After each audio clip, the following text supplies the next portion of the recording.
Hello everyone, welcome back to the YouTube channel science quick bites. तो पिछली class में हमने पढ़ा था कि कैसे ऑर्गन्स, बहुत सारे ऑर्गन्स मिलकर एक ऑर्गन सिस्टम बनाते हैं। जैसे हमने डाइजेस्टिव सिस्टम पढ़ा था, एक्सक्रीटरी सिस्टम पढ़ा था, रेस्पिरेटरी सिस्टम पढ़ा था। तो कैसे ये हमारी बॉडी के डिफरेंट एक्टिविटीज़ को, प्रोसेसेस को कंटिन्यू करते हैं और उनको सुचारू रूप से चलाते हैं। आज जो है हम उन्हीं में से एक स्केलेटल सिस्टम के बारे में पढ़ेंगे जो हमारी बॉडी के मूवमेंट में हेल्प करता है कि कैसे आप जो है स्केलेटल सिस्टम की मदद से, बोन्स और मसल्स की मदद से क्या करते हो, आप एक जगह से दूसरी जगह तक मूवमेंट कर सकते हो, अपनी बॉडी को हिला सकते हो। आप किसी भी चीज़ स्टिमुलाई के चेंजेस के अकॉर्डिंग क्या कर सकते हो, अपनी बॉडी को, आपकी जो बॉडी है रिस्पॉन्स देती है। जैसे कि आप गर्म चीज़ें छूते हो तो आप अपने हाथ को हटा लेते हो। तो ये सब कैसे होता है, इसी के बारे में हम क्या करेंगे, इस चैप्टर में पढ़ेंगे। तो आइए शुरू करते हैं इस चैप्टर को एक बड़ी सी स्माइल के साथ।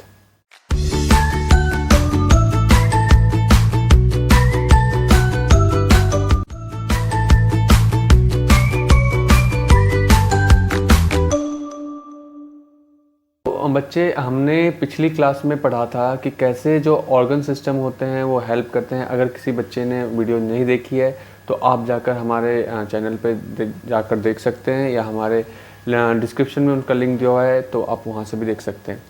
तो बच्चे, आए दिन जो है आप अपनी बॉडी को टच करते हो तो आपको बॉडी के अंदर बहुत से हार्ड मटेरियल सा आपको फील होता है ना, जिनको आप हड्डी कहते हो। आप जानते होगे, हड्डी तो वर्ड सुना ही होगा। और हड्डी के ऊपर मांस होती है, मांसपेशियाँ होती है, इनके बारे में भी आप जानते होंगे। तो टोटल ह्यूमन में जो है 206 हड्डियाँ होती हैं, ठीक है। कितने होती है? 206 हड्डियाँ होती हैं। तो अगर आप सर से लेकर टो तक अपने बॉडी पार्ट को अगर टच करो तो आपको सर से लेकर टो तक आपको हड्डी का एक ढांचा सा दिखेगा, ठीक है। एक फ्रेमवर्क दिखता है। जब भी आप कोई जो मूर्ति बनाने वाला होता है, तो अगर आप देखते हो कि दुर्गा माता की मूर्ति बनती है, कोई भी मूर्ति बनाई जाती है, तो सबसे पहले उनका एक ढांचा बनाया जाता है ना, हंस का या भूसे का क्या किया जाता है, एक ढांचा बनाया जाता है, उनके ऊपर फिर मिट्टी लगाते हैं। उसी तरीके से हमारी बॉडी में एक हड्डियों का ढांचा बना है, जिसके ऊपर मांसपेशियों से हमारी बॉडी पूरी बनी हुई है। तो इन हड्डियों के अंदर क्या होता है कि जितने भी हमारे वाइटल्स ऑर्गन्स होते हैं, जिनके बारे में आपने हार्ट पढ़ा, आपने स्टमक वगैरह पढ़ा, आपने लंग्स पढ़ा, तो वो हड्डियों के अंदर क्या रहते हैं, सिचुएटेड रहते हैं, जिनसे वो प्रोटेक्ट मिलता है। और इसके साथ साथ आपकी बॉडी को एक फ्रेमवर्क मिलता है, ठीक है। जैसे कि आप अर्थवॉर्म वगैरह देखो, अर्थवॉर्म वगैरह कैसे, उनका कोई स्टिफ बॉडी नहीं है ना, लेकिन आपकी बॉडी क्या स्टिफ है, आप सीधे खड़े रहते हो, है ना। तो स्केलेटन क्या होता है कि the framework of our body, ठीक है, या of any body which supports the body, जो क्या करता है, बॉडी को सपोर्ट करता है, उनको हम क्या कहते हैं, स्केलेटन कहते हैं, ठीक है। कोई भी पूछे कि what do you mean bye skeleton, तो आपको बोलना है framework of the body which provides support to it. Simple, की framework of the body which provides support to it, ठीक है। तो उसको हम क्या कहते हैं, स्केलेटन कहते हैं। तो स्केलेटन हमारे ह्यूमन बॉडी में स्केलेटन जो है वो 206 हड्डियों से मिलकर बना हुआ है, ठीक है। तो इसके साथ साथ जो स्केलेटन होता है वो क्या करता है कि हमारे इस बॉडी में क्या होता है कि स्केलेटन में आपके बोन्स और मसल्स से बने हुए हैं, ठीक है। मांसपेशियाँ और हड्डियाँ मिलकर स्केलेटल सिस्टम बनाती है। उसके बाद आप जो अपने ईयर टच कर लो, आप अपने लिप्स टच करो, आईलिड पलके वगैरह टच करो, अपने बॉडी के ऊपर जो देखो बाइसेप्स के पास, तो ये जो मोस्टली जो होते हैं ये क्या होते हैं, मसल्स के होते हैं ना। ये मसल्स हैं आपके, जैसे कि कान के पास पलकें जो हैं आपकी, होंठ वगैरह, ठीक है, चिक के पास जो है आपका, है ना। तो ये सारा क्या है, मसल्स है। और उसके बाद क्या होता है कि हमारी बॉडी के अंदर क्या होता है कि स्केलेटन सिस्टम होता है हड्डियों का, जिनके बारे में हम एक एक करके पढ़ेंगे। तो अब हम सबसे पहले स्केलेटल सिस्टम से स्टार्ट करते हैं। तो मैंने आपको जैसे बताया कि हमारी बॉडी में मूवमेंट में मसल्स और बोन्स जो हैं हेल्प करते हैं। तो सबसे पहले हम बोन्स के वो फ्रेमवर्क के बारे में पढ़ेंगे, जिनको हम लोग स्केलेटल सिस्टम कहते हैं। तो जो स्केलेटल सिस्टम होता है उसका सबसे फॉरमोस्ट फंक्शन होता है कि ये आपकी बॉडी को क्या देता है, शेप देता है, आपकी बॉडी को एक आकार देता है, ठीक है। जैसे आप मूर्तिकार को देखते हो, जैसे उसका ढांचा होता है उसी तरीके का आपको, मतलब किसी भी कोई भी मूर्ति बनाने से पहले वो क्या करता है, एक ढांचा बनाता है, जैसा ढांचा होगा वैसी मूर्ति होगी, है ना। तो उसी तरीके से आपका बॉडी को शेप देना का काम जो है, बॉडी के शेप को शेप देने का काम कौन करता है, स्केलेटल सिस्टम करता है। इसके बाद जितने भी आपके वाइटल ऑर्गन्स होते हैं जो नाजुक होते हैं, जैसे कि आपके हार्ट हो गए, ब्रेन हो गया, और जितने भी इंटरनल ऑर्गन्स हैं, ये सारे क्या होते हैं आपके उसी फ्रेमवर्क के क्या होते हैं, अंदर रहते हैं, ठीक है। और हमने ये भी पढ़ा कि जो टोटल जो होते हैं ये 206 हड्डियों से क्या होते हैं, बने हुए होते हैं। जैसे कि आप ये वाला देखो तो इसमें क्या होता है कि आपके जितने भी ऑर्गन्स हैं, जो भी वाइटल ऑर्गन्स होते हैं वो सारे इन बॉडी के ये सारे आपके, जैसे ये लंग्स जो होता है वो इसके अंदर प्रेजेंट रहता है ना, ये जिसको हम रिब केज कहते हैं, और यहाँ पे आपका हार्ट होता है। तो इस तरीके से क्या होता है, आपके सारे वाइटल्स ऑर्गन जो होते हैं इस ढांचे के अंदर क्या होता है, रहता है। तो ये आपका क्या है, एक स्केलेटल सिस्टम है। तो आप देखो सर से लेके टो तक पूरा का पूरा हमारा हड्डियों से बना हुआ ये ढांचा, ठीक है। तो एक एक करके हम क्या करेंगे कि इन ढांचे के जो भी हड्डियाँ होती हैं उनके बारे में पढ़ेंगे। तो सबसे पहला अगर आप सर से स्टार्ट करते हैं हम, तो आप देखते हो कि आपके जो सर के ऊपर है, सर से लेके गर्दन तक आपके हड्डियों से बना हुआ है, और इसको हम लोग कहते हैं स्कल, ठीक है, खोपड़ी।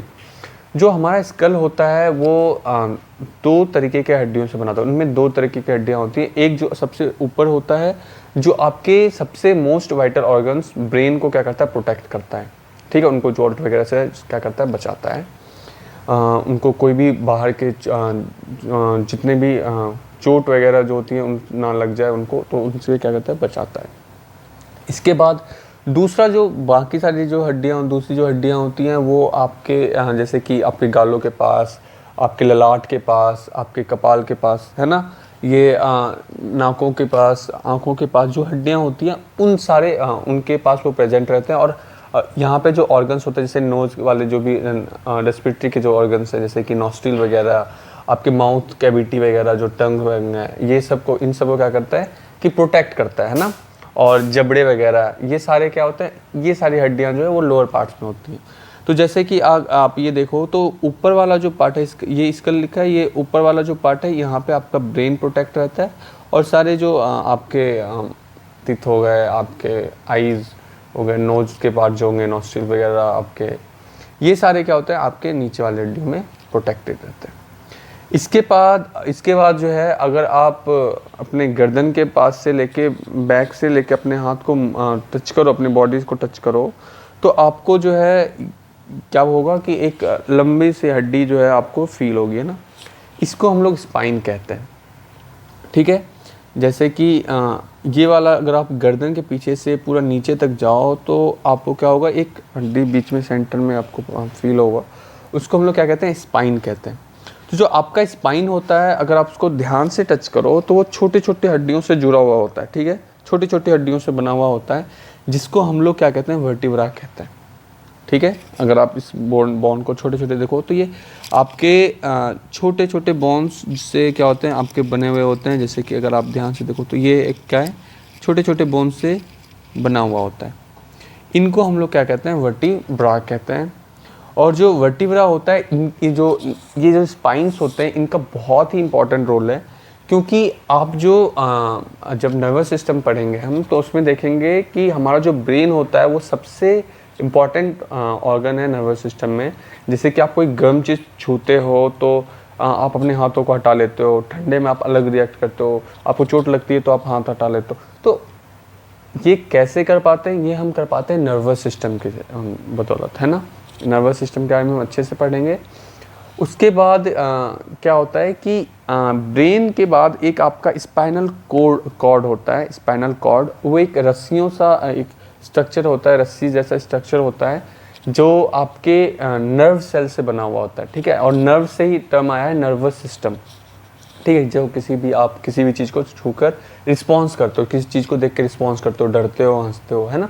तो ये सारी चीज़ें जो हैं वो नर्व सेल का काम, नर्व सेल जो होती हैं वो करती हैं। और नर्व सेल से ही बहुत सारे नर्व सेल आपस में जुड़ के एक रस्सी सा स्ट्रक्चर बनाते हैं, उनको हम लोग क्या कहते हैं, स्पाइनल कॉर्ड कहते हैं, ठीक है। और ये ब्रेन से हुए निकलते हैं, ठीक है। ये सारे जो है पार्ट्स ब्रेन से जुड़े हुए होते हैं।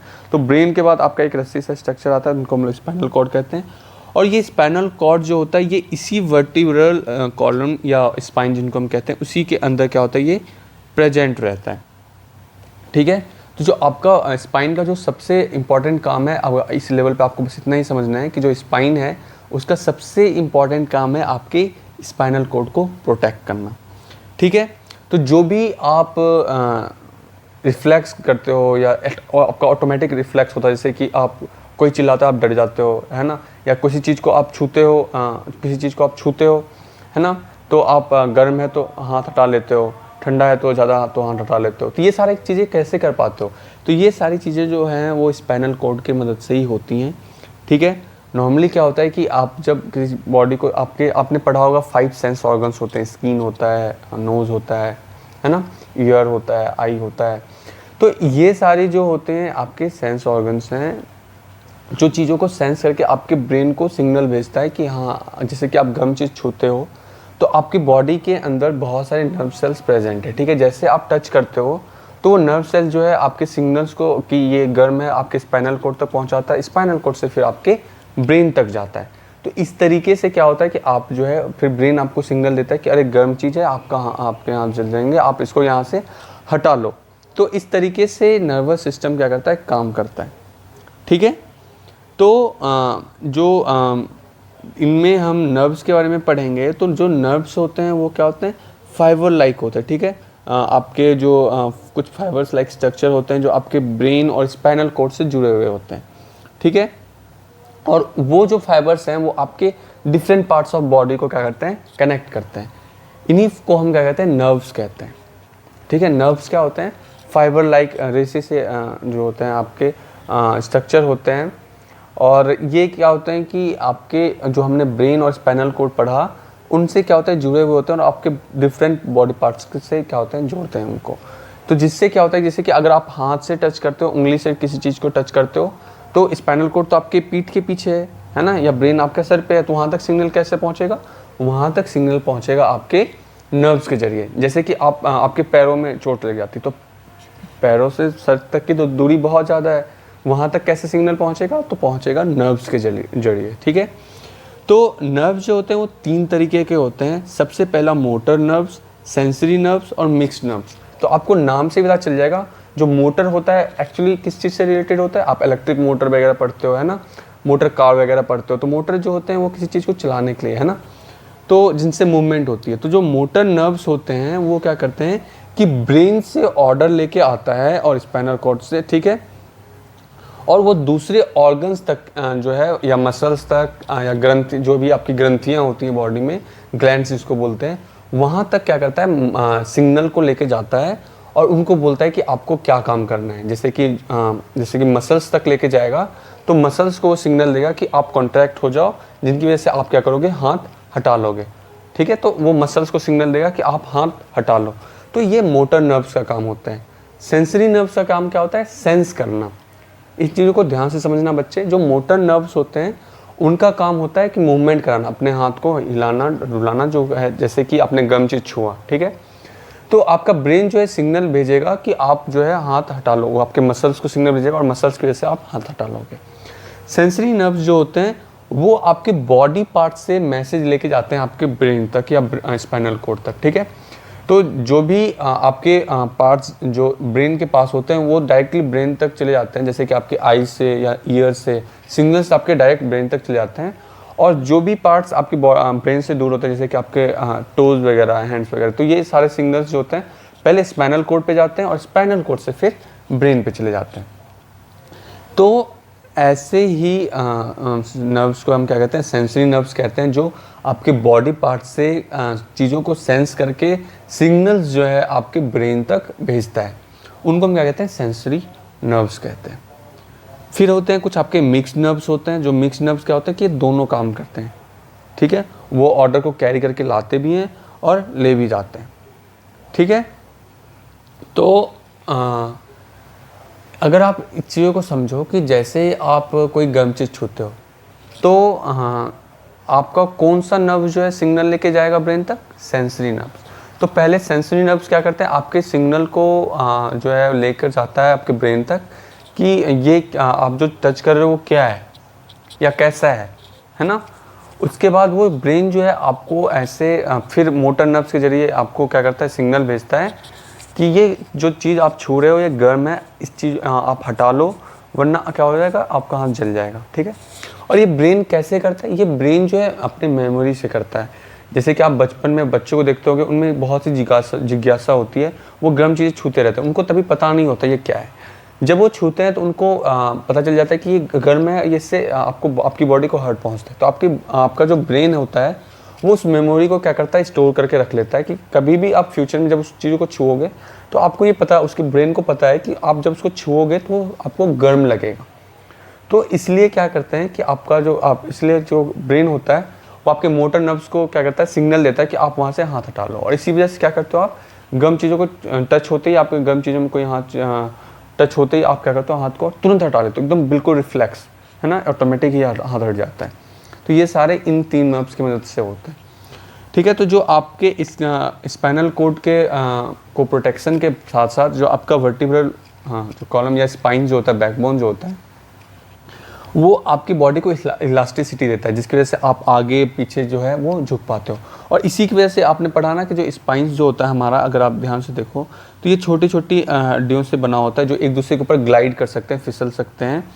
और इन्हीं की मदद से क्या होता है कि आप जो है आगे पीछे क्या होता है, झुक पाते हो, ठीक है। इसके बाद जो कहते हैं कि हमें जो है, आपने सुना भी होगा कि हमें जो है खड़े भी होना चाहिए, तो स्ट्रेट पोस्चर में खड़ा होना चाहिए, सीधा बैठना चाहिए। तो इससे क्या होता है कि जो हमारा जो बॉडी है, आपने जैसे पढ़ा कि आपका जो बोन होता है वो आपकी बॉडी को स्ट्रक्चर देता है। तो अगर अच्छे से बैठोगे नहीं तो आपका जो बैकबोन है वो हेल्दी नहीं रहेगा, और वो जो है आप जो है झुक जाओगे, आपकी बॉडी जो है झुक जाएगी। तो इसीलिए हमें सीधे पोस्चर में बैठना चाहिए। इसके बाद आपका जो नेक्स्ट बोन आता है वो आपका आता है रिब, या रिब केज कहते हैं उनको, जो एक रिब केज जैसा बनाता है, पिंजरा जैसा बनाता है, जैसे आप देख सकते हो। तो ये रिब्स जो होते हैं वो टोटल 12 पेयर्स में होते हैं, ठीक है।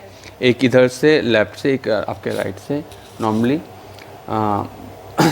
तो ये जो 12 पेयर्स होते हैं ये आपके लंग्स, इनके अंदर क्या होता है, आपने जो रेस्पिरेटरी सिस्टम पढ़ा है, इनके अंदर क्या होता है, लंग्स होता है, 2 लंग्स आपके साइड में होते हैं, और इधर के साइड लेफ्ट की तरफ बॉडी, जैसे कि नॉर्मली हम जब नोटबुक पे लिखते हैं तो इधर के साइड हम लेफ़्ट लिखते हैं, इधर के साइड राइट लिखते हैं।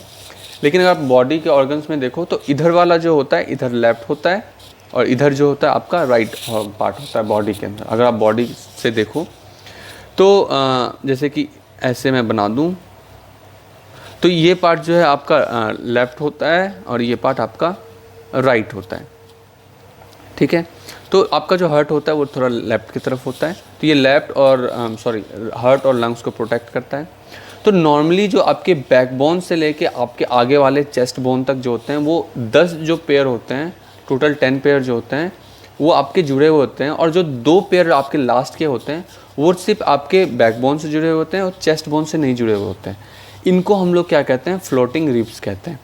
जैसे कि आपको मैं अच्छा सा डायग्राम दिखाऊँ तो ये जो आप देख रहे हो है ना, ये जो हमारा है, ये हमारा क्या है, पीछे वाला स्पाइन, बैक बोन जो है हमारा पीछे वाला, और आगे हमारा चेस्ट बोन होता है, ठीक है। तो अगर आप ध्यान से देखो तो ये वाला जो बोन है हमारा वो एक्चुअली ये पीछे से दिखाया है ना, ये पूरा पीछे से दिखाया है। तो ये जो बाकी के जो सारे ऊपर से लेके आपके नीचे तक 10 बोन है, ये क्या है, आपके आगे चेस्ट बोन से जुड़े हुए हैं। लेकिन आपका जो ये वाला, ये जो 2 बोन है, ये और ये और ये और ये, ठीक है। ये जो दो बोन हैं ये क्या है आपस में, ये फ्लोटिंग रिब्स हैं, ठीक है। ये क्या होता है, आप सिर्फ बैकबोन से जुड़े होते हैं, आगे चेस्ट बोन से जुड़े नहीं होते। इसीलिए इनको नीचे वाले, अगर आप इसको टच करके भी देखो तो आपको पता चल जाएगा अपनी बॉडी को। तो ऐसे बोन्स को हम क्या कहते हैं, रिब्स को हम क्या कहते हैं, फ्लोटिंग रिब्स कहते हैं। इसके बाद आप क्या कहते हैं, लिम्स, ठीक है।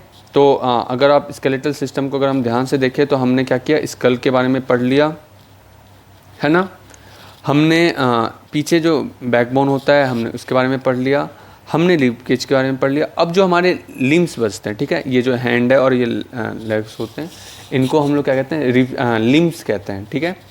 तो लिम्स जो है आपके 2 तरीके के होते हैं, फोर लिम्ब और हिंड लिम्ब, ठीक है। तो हाथ को हम लोग क्या कहते हैं, जो हमारा हाथ होता है उनको हम लोग फोरलिम कहते हैं, और जो हमारा पैर होता है उनको हम लोग हिंडलिम कहते हैं। तो आपके हैंड्स में नॉर्मली क्या होता है, आपके अपर आर्म में ह्यूमरस होता है, ठीक है, ये सारे बोन्स के नाम हैं। आपके अपर आर्म में ह्यूमरस होता है, फिर आपका रेडियस होता है, अल्ना होता है, रिस्ट बोन होता है, कलाई वाली जो बोन होती है, और इसके बाद छोटी छोटी हड्डियाँ होती हैं आपके सबसे लोअर आर्म्स में, जो फिंगर्स वगैरह के पास होती हैं, ठीक है। तो ये सारी हड्डियाँ मिलके आपका क्या बनाता है, हैंड बनाता है। तो आपका सबसे पहला ह्यूमरस जो आपके शोल्डर के बाद से जो आपके एल्बो तक होता है, उनको हम लोग क्या कहते हैं, ह्यूमरस कहते हैं। तो ये सारी हड्डियाँ होती हैं। आपको इतने सारे हड्डियों के नाम अभी नहीं जानने, लेकिन आपको बस पता होना चाहिए कि कौन कौन सी हड्डियाँ होती हैं हमारे हाथों में, ठीक है। इसके बाद जो है आपका अगर हम हिंडलिम के आने पड़े, जो हमारा लेग है, तो उसमें जो सबसे आपके थाई बोन जिनको हम कहते हैं नॉर्मली टर्म में, फेमर जो होता है, जो आपके जांघ के पास से होता है, नी से लेके, है ना, हिप से लेके नी तक जो होता है, वो आपका क्या होता है, फेमर होता है। और फेमर जो है आपका लॉन्गेस्ट बोन होता है आपकी बॉडी में, ये आप याद रख सकते हो।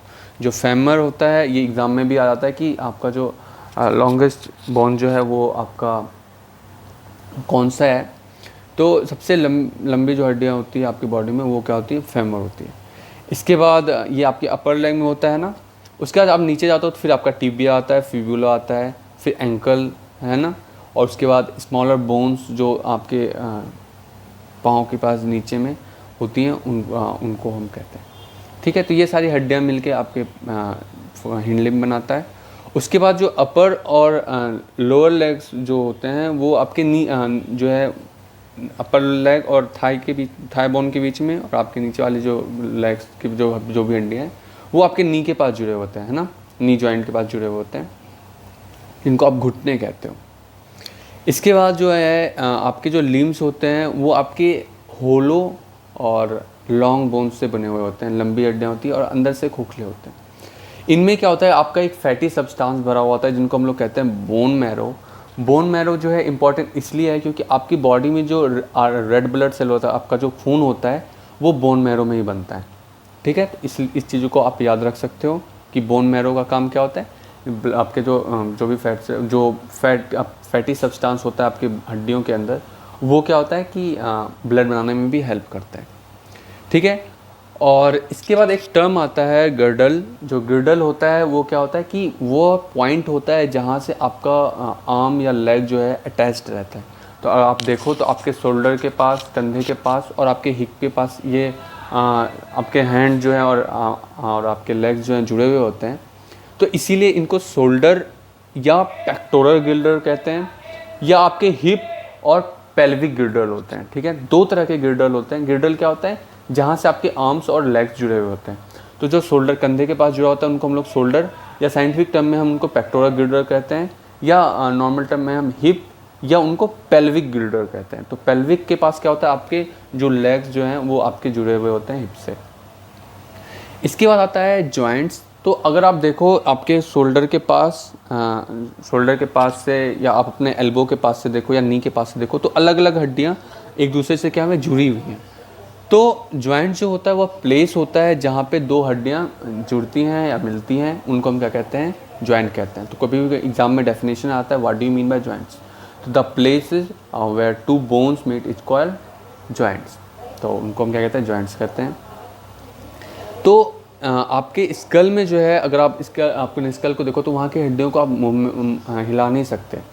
तो जो आपके स्कल में होता है वो इमूवेबल जॉइंट्स होते हैं, वो उनको आप मूव नहीं कर सकते, ठीक है। तो आप जो मूवमेंट कर पाते हो वो क्या कर पाते हो, अपने मूवेबल जॉइंट्स की वजह बदौलत ही क्या कर पाते हो, ठीक है। ऐसा इसलिए होता है क्योंकि उनके हड्डियों के बीच में एक तरल पदार्थ होता है, जिनकी वजह से क्या करते हैं, हड्डियाँ एक दूसरे के ऊपर क्या कर सकते हैं, मूवमेंट कर सकती हैं। तो आप नॉर्मली 4 तरह के जो होते हैं मूवेबल जॉइंट्स होते हैं। तो जो सबसे पहला आप जो देखते हो, जो आपके फिंगर्स, टोज़, नीज़ वगैरह में होते हैं, या एल्बो में होता है आपके, उनमें क्या होता है कि आपका हिंज जॉइंट होता है। हिंज जॉइंट जो है आपके, आप जो गेट देखते हो तो जब भी दरवाजे लगे होते हैं तो दरवाजे के पास आप ऐसे जो आपका दरवाज़ा जुड़ा हुआ होता है वो हिंज से जुड़ा होता है, ठीक है। जिनको कब्जे कहते हैं, ऐसे जुड़े होते हैं, जो एक दरवाजे से जुड़ा हुआ होता है और एक दीवार से लगा होता है, जिसकी वजह से आप क्या करते हो, दरवाजे को एक तरफ ही खोल और बंद कर सकते हो। उसी तरीके से हमारा जो एल्बो वाला है या नी वाला है, अगर उसको आप ध्यान से देखो तो आप अपने हाथ को सिर्फ अपनी तरफ ला सकते हो, पीछे नहीं ले जा सकते। आप सिर्फ हाथ को इधर की तरफ ला सकते हो और नीचे ले जा सकते हो, एक फिक्स पॉइंट तक सीधा कर सकते हो, पीछे की तरफ नहीं ले जा सकते। लेग्स को आप अपना नीचे मोड़ सकते हो, यहाँ तक ला सकते हो, लेकिन इसके पीछे नहीं ले जा सकते।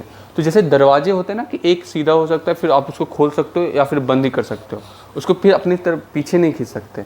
तो ऐसे ही जॉइंट्स को हम क्या कहते हैं, हिंज जॉइंट्स कहते हैं, जो सिर्फ एक ही डायरेक्शन में मूव करते हैं। उसके बाद आपका आता है ball and socket joint. Ball and socket क्या होता है, जो सॉकेट ऐसा होता है, ठीक है, उनके अंदर आप बॉल रख दो, ठीक है, और इसको मूवमेंट कराओ तो ये देखो हर डायरेक्शन में मूव कर सकता है। जैसे कि अपने शोल्डर के पास देखो, है ना, तो जो शोल्डर के पास वाला जो आपका है वो, या हिप वाला जो हमने पढ़ा, वो क्या होता है कि आपके अपने लेग को जो हिप के पास से अगर आप मूवमेंट कराओ या अपने शोल्डर के पास से अपने हाथ को घुमाओ तो आप उसको सारी डायरेक्शन में घुमा सकते हो, अपर नीचे दाएं बाएं सारी डायरेक्शन में घुमा सकते हो। जो मूवमेंट मैक्सिमम मूवमेंट आपकी बॉडी का होती है वो आपके हिप और शोल्डर के जॉइंट्स के पास जो होते हैं वहाँ पर आपके होते हैं। तो ऐसे जॉइंट्स को हम क्या कहते हैं, बॉल एंड सॉकेट जॉइंट। तो पहला टाइप हो गया हिंज जॉइंट, दूसरा हो गया बॉल एंड सॉकेट जॉइंट।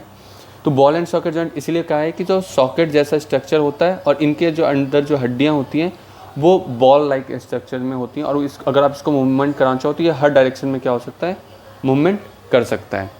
तो इन सब के बारे में आप हायर क्लासेस में और अच्छे से पढ़ोगे, अभी आपको बस टर्म याद रखना है, ठीक है। नेक्स्ट जो आपका जॉइंट होता है वो होता है स्विवल जॉइंट्स, जो आपके क्या होता है, गर्दन के पास होता है। तो आपका जो स्कल होता है, खोपड़ी, वो आपके कुछ वर्टिब्रा से, जो स्पाइन से होते हैं, वो आपके उससे जुड़े हुए होते हैं, आपके स्पाइन की कुछ छोटे छोटे हड्डियों से, पहले 2 हड्डियों से जुड़े हुए होते हैं, और वहाँ पे जो जुड़े हुए, जिनसे वो जुड़े होते हैं, उस प्लेस को हम क्या कहते हैं, स्विवल जॉइंट कहते हैं, जिनमें आप क्या करते हो, गर्दन को आप चारों दिशाओं में, ऊपर नीचे आगे पीछे क्या कर सकते हो, घुमा सकते हो। ये वाले जो जॉइंट होते हैं इनको हम लोग क्या कहते हैं, स्विवल जॉइंट कहते हैं, ठीक है, जहाँ पे आपका स्कल आपके पहले 2 वर्टिब्रा से जुड़ा हुआ होता है। फिर आपका होता है ग्लाइडिंग जॉइंट। ग्लाइडिंग जॉइंट में क्या होता है कि आपका जो रिस्ट होता है, या आपकी कलाई है, या आपका जो एंकल है, वहाँ पे आपके ये ग्लाइडिंग जॉइंट्स होते हैं, जहाँ पे आप क्या करते हो, अपने फिंगर्स को आप मूवमेंट कर सकते हो ना। आपका जो रिस्ट होता है वो क्या होता है कि एक दूसरे की हड्डियाँ, जो कलाई के पास जो है आपके, क्या होता है कि जो हड्डियाँ, ये वाली जो हड्डियाँ होती हैं, ये क्या करते हैं कि आपके एक्चुअली एक दूसरे के ऊपर क्या होता है कि ग्लाइड करते हैं, फिसलते हैं। तो ऐसे जॉइंट को हम क्या कहते हैं, ग्लाइडिंग जॉइंट कहते हैं। तो हिंज जॉइंट हो गए, ball and socket joint, swivel joint और ग्लाइडिंग जॉइंट, आपको बस एग्जाम्पल्स याद रखने हैं, ठीक है। तो स्केलेटल सिस्टम का इंपॉर्टेंस क्या है, ये आपकी बॉडी को शेप देता है, सपोर्ट देता है, ये आपके जितने भी इंटरनल ऑर्गन्स होते हैं उनको प्रोटेक्ट करता है। मसल्स की वजह से आपका बॉडी में मूवमेंट पॉसिबल है। बोन मैरो जो होता है वहाँ पे क्या होता है, आपके, मैंने जैसे आपको बताया कि रेड और वाइट ब्लड सेल्स, हमारे ब्लड के अंदर 2 तरह के सेल्स होते हैं, और भी होते हैं, लेकिन आपको याद रखना है रेड और ब्लड सेल्स होते हैं, और यहीं पे वो बनते हैं, ठीक है। तो आप ये इतना याद रख सकते हो कि आपके बोन मैरो के अंदर आपके खून बनता है, ठीक है। बोन्स जो होते हैं आपके कैल्शियम और फॉस्फोरस को स्टोर करके रखते हैं, ठीक है, जो आपकी बॉडी के लिए हेल्पफुल है, मिनरल्स की तरह काम करता है। जो आपका हेड है, वो स्कल जो है, वो आपके ब्रेन को क्या करता है, इनक्लोज करके रखता है, और ब्रेन के अंदर आपके, और जो नीचे वाले पार्ट्स होते हैं उनको हम ट्रंक कहते हैं, जो जिनमें आपके बहुत सारे इंपॉर्टेंट ऑर्गन्स आपके, जैसे मैं पढ़ा, लंग्स, हार्ट्स, और ये सारे ऑर्गन, जैसे लंग्स जो आपका रेस्पिरेटरी ऑर्गन से, हार्ट जो आपका सर्कुलेटरी ऑर्गन सिस्टम से, इन सब से क्या होता है, रिलेटेड रहता है। तो उन सबको प्रोटेक्ट करने का काम कौन लेता है, स्केलेटल सिस्टम लेता है। तो आप इससे ये समझ सकते हो कि सारे सिस्टम एक दूसरे से कैसे इंटर रिलेटेड है ना, इंटरकनेक्टेड है, एक दूसरे की हेल्प करते हैं। फिर आपका आता है मसल्स। मसल्स जो होता है, ये मसल्स और बोन्स जो हैं एक दूसरे के साथ काम करते हैं ताकि आपकी बॉडी में मूवमेंट हो सके, ठीक है। ये जो है एक दूसरे से, जो मसल्स जो होते हैं एक दूसरे से जुड़े हुए होते हैं, मसल्स जो हैं और बोन्स जो एक दूसरे से जुड़े हुए होते हैं, तो उनमें क्या होता है कि ये टेंडन की मदद से क्या होता है कि एक दूसरे से क्या होते हैं, जुड़े हुए होते हैं, ठीक है। तो आपके हड्डियाँ और मसल्स जो हैं एक दूसरे से जुड़कर क्या करते हैं, आपके मूवमेंट में हेल्प करते हैं, ठीक है। तो आपका जो मसल्स होता है वो कंट्रैक्ट करता है, सिकुड़ता है, ठीक है, और इसी की वजह से आप क्या करते हो, अपने हाथ को आप पीछे मोड़ सकते हो, और जब वो रिलैक्स होता है तो फिर वो अपने स्टेट में आता है, तो वो फिर आप अपने हाथ आपका नीचे चला जाता है, तो आपका जो मसल्स है वो कंट्रैक्ट और रिलैक्स करता है, क्योंकि वो सॉफ्ट होते हैं, ठीक है, मुलायम होते हैं। और मसल्स जो है पेयर में काम करते हैं, ठीक है। एक जो होता है आपका कॉन्ट्रैक्ट करता है, तो दूसरा जो है आपका रिलैक्स या एक्सपेंड होता है, ठीक है। तो आपके मसल्स जो है नॉर्मली इनको हम वॉलेंट्री मसल्स और इनवॉलेंट्री मसल्स में बांटते हैं। वॉलेंट्री मसल्स वैसे मसल्स होते हैं जिनको आप कंट्रोल कर सकते हो, जिनका माइंड जो होता है माइंड से वो कंट्रोल होते हैं, जो आपकी बदौलत आपके इच्छा अनुसार क्या होता है काम करता है। वैसे मसल्स को हम क्या कहते हैं, वॉलेंट्री मसल्स कहते हैं, ठीक है। और इन वॉलेंट्री मसल्स को आप कंट्रोल नहीं कर सकते, ठीक है। और ये नॉर्मली बोन्स से जुड़े हुए, हड्डियों से जुड़े हुए नहीं होते हैं। वॉलेंट्री मसल्स जो होते हैं आपके हड्डियों से जुड़े हुए होते हैं। तो एग्जाम में आपके पूछ सकते हैं कि ऐसे कौन से मसल्स होते हैं, name the type of muscles जो क्या कहते हैं विच कैन बी कंट्रोल्ड या which are connected to bones. तो आपको लिखना है आंसर वॉलेंट्री मसल्स, ठीक है। जैसे और फिर एक स्पेशल टाइप का मसल्स होता है कार्डियक मसल्स, उसको हम अलग ही रखते हैं। कार्डियक मसल जो होता है आपका हर्ट वाला होता है, जो भी दिल वाला दिल जो बना हुआ जिन मसल से बना होता है उनको हम लोग कार्डियक मसल्स कहते हैं। वो अपना हमेशा क्या होता है उनमें कंट्रैक्शन रिएक्शन होता रहता है, जिसकी वजह से वो धड़कता रहता है, वो मसल्स जो होते हैं, ठीक है। तो आप सोचो कि ऐसे कौन कौन से मसल्स हैं जिनको आप क्या कर सकते हो, मूवमेंट कर सकते हो, और जिनको आप हिला सकते हो, जिनको नहीं हिला सकते, है ना। तो जैसे कि आपके बाइसेप्स वगैरह जो वाले मसल्स हैं जो आपके हाथों में हैं, उनको आप मूवमेंट कर सकते हो, ठीक है। और भी बहुत सारे जो आपके ऑर्गन्स वाले जो हैं, ये सारे जो हैं वो मसल्स हैं, उनको आप उनका मूवमेंट नहीं कर सकते, ठीक है। इसके बाद मसल जो होते हैं आपके वही जैसे मैंने आपको बताया बीटिंग ऑफ हार्ट जो कार्डियक मसल्स होता है, और उससे दिल को धड़कने में हेल्प करता है। और आपके जैसे कि स्टमक वगैरह में जो होता है मूवमेंट वगैरह, इन सब में हेल्प करता है। तो क्या आप स्टमक के मूवमेंट को कंट्रोल कर सकते हैं? नहीं कर सकते, है ना। उसके बाद आपका आता है कि हमें ये देखना है कि हमें जो होता है इम्पॉर्टेंट होता है कि बॉडी के पार्ट जो हैं आप कैसे काम करते हैं, उनका ध्यान देना ये, और ताकि वो अच्छे से फंक्शन कर पाए, ये आपकी बॉडी के लिए बहुत ज़रूरी है। मैंने जैसे बताया कि हर एक ऑर्गन सिस्टम एक दूसरे से जुड़ा हुआ है। तो अगर कोई एक काम करना बंद कर दे तो दूसरा काम करना जो है अच्छे से काम नहीं करेगा। जैसे कि अगर आप खाना ना खाओ तो डाइजेस्टिव सिस्टम अगर आपका सही से ना हो तो क्या करेगा कि आपका जितने भी सिस्टम है वो कमज़ोर पड़ जाएंगे, वो अच्छे से काम नहीं करेंगे। या आप रेस्पिरेटरी सिस्टम आपका ख़राब हो जाए, आप सांस ना ले पाओ तो आपकी बॉडी तक ऑक्सीजन नहीं पहुँचेगा, है ना। रेस्पिरेशन नहीं होगा तो आप जो है एक्सपायर नहीं कर पाओगे। तो ये सारी चीज़ें जो हैं आपके लिए इम्पॉर्टेंट हैं। तो इसीलिए जो है कोई फिट रहने के लिए कुछ चीज़ें इंपॉर्टेंट है कि आपको बैलेंस डाइट खाना चाहिए। बैलेंस डाइट क्या होता है, तो 6th क्लास में हम इनके बारे में अच्छे से पढ़ेंगे कि हमारे भोजन में बहुत पोषक तत्व होते हैं, है ना। आपको कहते हैं प्रोटीन्स मिनरल्स, ये सब सुना होगा, खाने में प्रोटीन होता है, खाया करो, दाल में प्रोटीन होता है। तो आप इसको क्या होता है, एक बैलेंस डाइट का मतलब होता है कि आप एक जो है संतुलित आहार लो, जिनमें क्या करो कि आप चावल भी खाओ, रोटी भी खाओ। ये नहीं कि सिर्फ चावल ही खा रहे हैं, ये नहीं कि सिर्फ बर्गर ही खा रहे हैं, पिज़्ज़ा खा रहे हैं। आप अच्छे खाने खाओ, ठीक है। रेगुलरली आप एक्सरसाइज कीजिए जिससे आपकी बॉडी में ब्लड का सर्कुलेशन चलता रहे, आपके मसल्स वगैरह स्ट्रेंथन हो, मजबूत बने। स्ट्रेंथन कहने का मतलब है, ठीक है। और आपके जो भी आप जब भी बैठो या खड़े रहो या वॉक करो तो आप क्या करो, गुड पोस्चर में वॉक करो, अच्छे से वॉक करो, ताकि आपका जो बैकबोन है वो सीधा रहे, है ना। तो इस तरीके से आप क्या करते हो, अपने बोन्स और मसल्स को हेल्दी रख सकते हो। दूध वगैरह पिया करो, है ना, केले वगैरह खाया करो। प्रोटीन्स वाली जितनी भी चीज़ें होती हैं वो आपके मसल्स में हेल्प करती हैं। तो इस तरीके से आप अपनी बॉडी का ख्याल रख सकते हो। तो हमने देखा कि कैसे स्केलेटल सिस्टम जो है हमारी बॉडी के लिए इम्पॉर्टेंट है, जो आपके मूवमेंट में, और जितने भी वाइटल्स ऑर्गन्स होते हैं और मसल्स कैसे आपके मूवमेंट में हेल्प करता है। तो आई होप कि आपको ये वीडियो अच्छी लगी हो, आपको ये लर्निंग सेशन समझ में आया हो। अगर आपको वीडियो अच्छी लगी है तो आप लाइक कीजिए, हमारे चैनल को सब्सक्राइब कीजिए और अपना ध्यान रखिए। बाय।